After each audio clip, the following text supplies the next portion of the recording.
तो इस एपिसोड की स्टार्टिंग में हम देखते हैं कि वो बंदा अपनी स्नेक फॉर्मेशन से उन पर हमला करवा देता है, जिसे देखने के बाद एक मार्शल किंग कहने लग जाता है कि अगर ऐसे ही चलता रहा तो हम मारे जाएंगे, हमें एक साथ मिलना ही होगा। जिसे देखने के बाद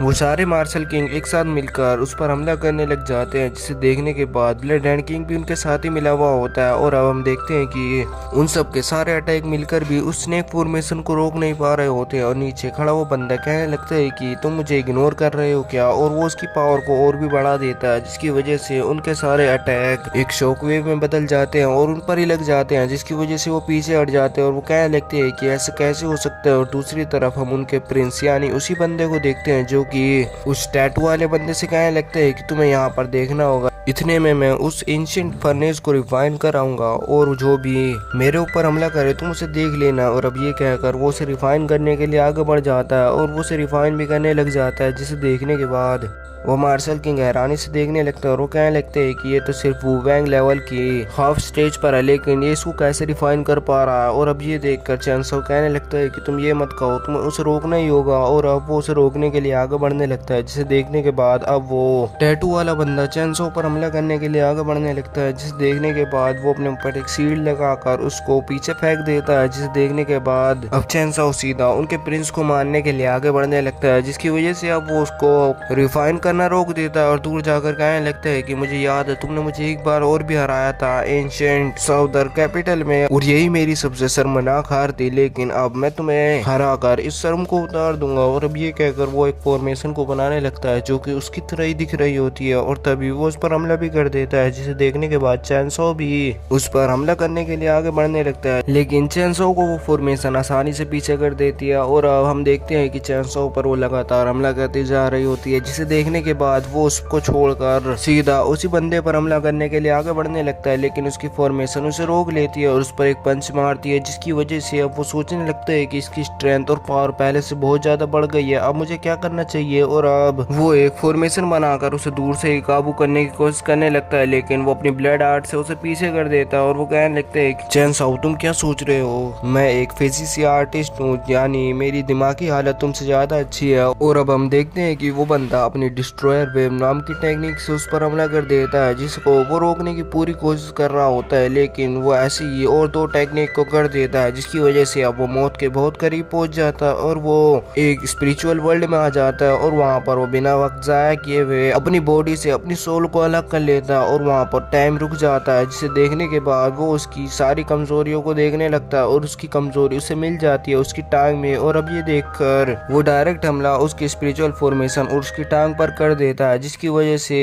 अब वो पूरा कमजोर हो जाता है और वो ये इतनी जल्दी से हो जाता है कि उसे पता भी नहीं चलता है। और अब हम देखते हैं कि वो वापस से अपनी बॉडी में आ जाता है और वो बंदा गुस्से से उस पर हमले करने के लिए आगे बढ़ने लगता है। ये देखकर चैनसो भी अपनी स्वॉर्ड से उसको मारने के लिए आगे बढ़ने लगता है और अब वो दोनों अपनी पूरी ताकत से एक दूसरे के ऊपर हमला करने लगते हैं, जिसकी वजह से वो सब हैरान हो रहे होते हैं, क्योंकि वहाँ पर उनकी एनर्जी भी बहुत ज्यादा निकल रही होती है। और अब हम देखते हैं कि दूसरी तरफ वो बंदा एक और स्नेक फॉर्मेशन बनाकर उन पर हमला कर देता है, जिसे देखने के बाद वो सब वहां से भागने लगते हैं, लेकिन एक मार्शल मास्टर उसके कब्जे में आ जाता है, जिसे देखने के बाद वो हंसते हुए उसे वहीं पर ही जान से मार डालता है। और अब ये देखकर वो सब उससे गुस्सा होने लग जाते हैं। और दूसरी तरफ वो ब्लड हैंड किंग उससे कहने लगता है कि क्या तुम 7 डायनेस्टी से डरते नहीं हो। और अब ये देखकर वो हंसते हुए कहने लगता है कि शायद तुम्हें पता नहीं है कि मैंने 7 डायनेस्टी के ताकतवर बंदों को भी ठिकाने लगा दिया है और उसके बाद भी वो आसानी से मारे जाएंगे। और अब ये देखकर वो सारे उससे डरने लगते हैं और अब वो कहने लगता है कि मैंने तुम्हारी पावर को देखा है, तुम ज्यादा पावरफुल हो, इसलिए मैं तुम्हें सरवाइव करने का एक और चांस दे रहा हूँ, तुम मेरे ब्लड डीमन कल्ट के हवाले हो जाओ। और अब ये देखकर वो उसे मना करने लग जाते हैं, जिसे देखने के बाद अब वो कहने लग जाता है कि चलो ठीक है, मैं तो तुम्हें सिर्फ बचने का एक मौका दे रहा था, अगर तुम ऐसा नहीं चाहते हो तो तुम्हें भुगतना होगा। और अब यहीं पर यह एपिसोड खत्म हो जाता है।